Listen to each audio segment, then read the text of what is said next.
The numbers 666 were missing.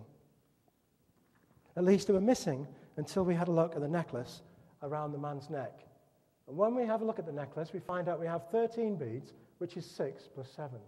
We had another 13 beads, which is 6 plus 7, and another 13 beads, 6 plus 7, which gives us the 3 missing 6s, 6, 6, 6, and throws up 3 sevens, 7, 7, 7. There's another 7 there, but we're still missing a 7. Here we have 15, which is 7 plus 8, which gives us the last 7 and the first of the 8s. Now, the Maya used a bar and dot system to count. 5 was a bar, 1 was a dot was 1, so 5, 6, 7, 8, 5, 6, 7, 8, 5, 6, 7, 8, 5, 6, 7, 8, which gives us the 5 8s, including the 1 from the 15.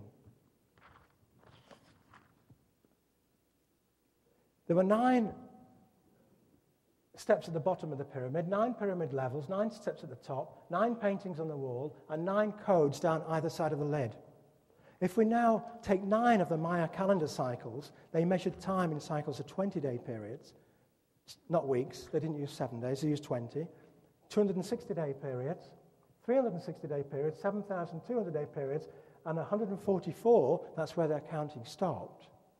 If we take 9 of those, 9 of those, 9 of those, 9 of those, 9 of those, we come up with 1,366,560 days, which is the birth of Venus number.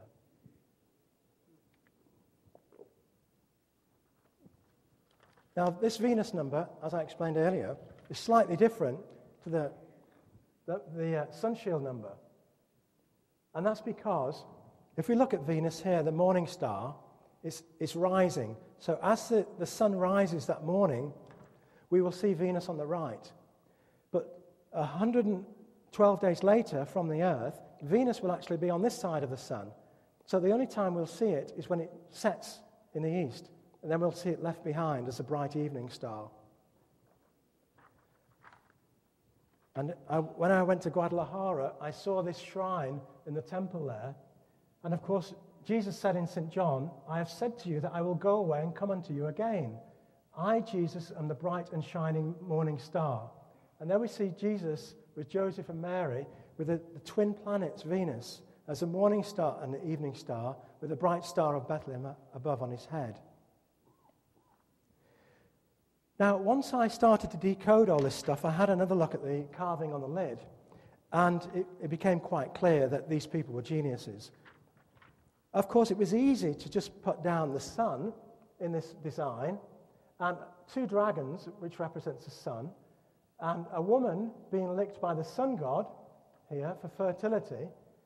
There we have the sun god in the middle of the Aztec calendar, and we also have carvings in Mexico of the sun, trying to tell us that the sun was killing us. The sun's rays was causing the babies here to die, and the babies had a circle on their chest representing the sun.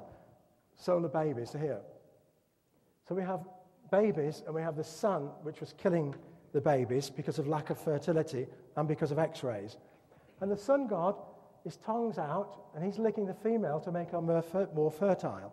So yes, clearly we could have a picture like that.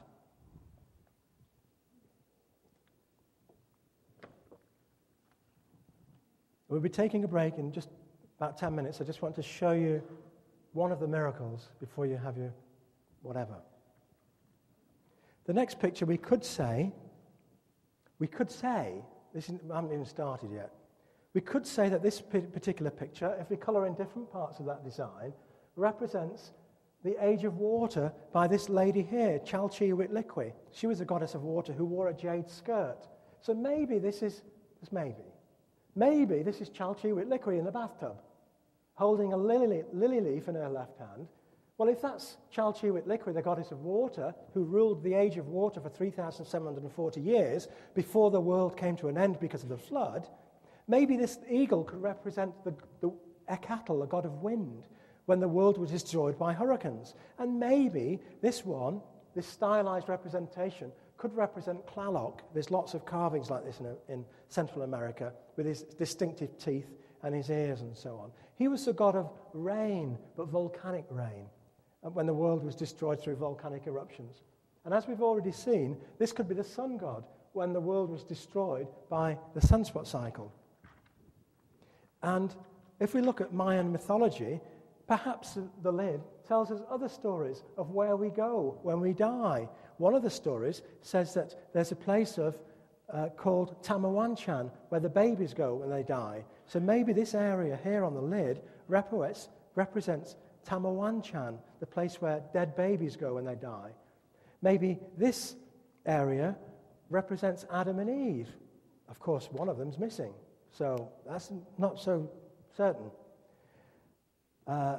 There are some corn seeds down here, so the archaeologists tell us. Maybe those corn seeds represent the paradise called Chincalco. That's where women went who died in childbirth. Perhaps this is a woman dying in childbirth going to that paradise. So this particular picture tells us about all of the other paradises. Now, the Popol Vuh, the book of the Maya, it begins and ends with the same words. The Popol Vuh, the original Bible, as it is called, cannot be seen anymore. The book was written long ago, but now it is hidden to the searcher and to the thinker. Very cryptic beginning. And it says exactly the same thing on the end. The Popol Vuh, as it is called, cannot be seen anymore. The original book was written long ago, but now its sight is hidden to the searcher and the thinker. Now, I want to just briefly do an experiment with you to show you how the brain works. If I asked you a question, that's a picture, a jigsaw puzzle picture of an English country garden. It's not very clear because the projector's awful. And I said to you, what's so unusual about that picture, or different, or special?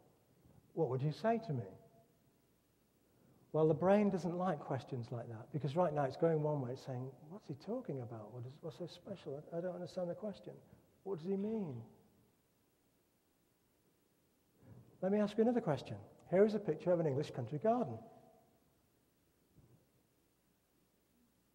What's so special about that picture?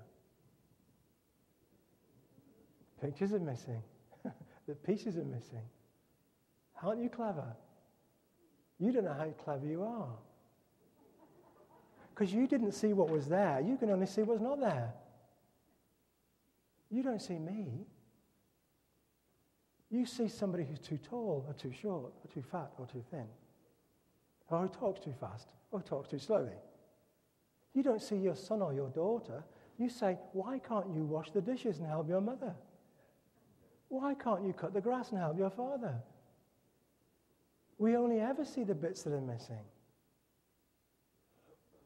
So I want to leave all of this information so that when I come back in 3,000 years' time, I can find it again. So how am I going to do it? When I went to Palenque, I said to the guide, where are the two pieces off the corners? He said, I'd never noticed.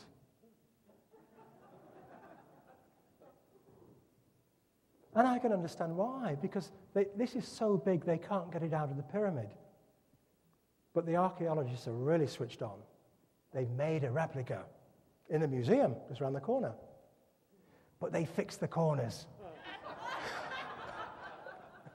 Because they weren't there. So if you go to the museum in Palenque, you'll see a fiberglass model of this, just 100 yards from the pyramid, and the corners are perfect. But when you go into the pyramid, you'll see them missing. What's not there, and what is there is missing. Because I understand the Mayas.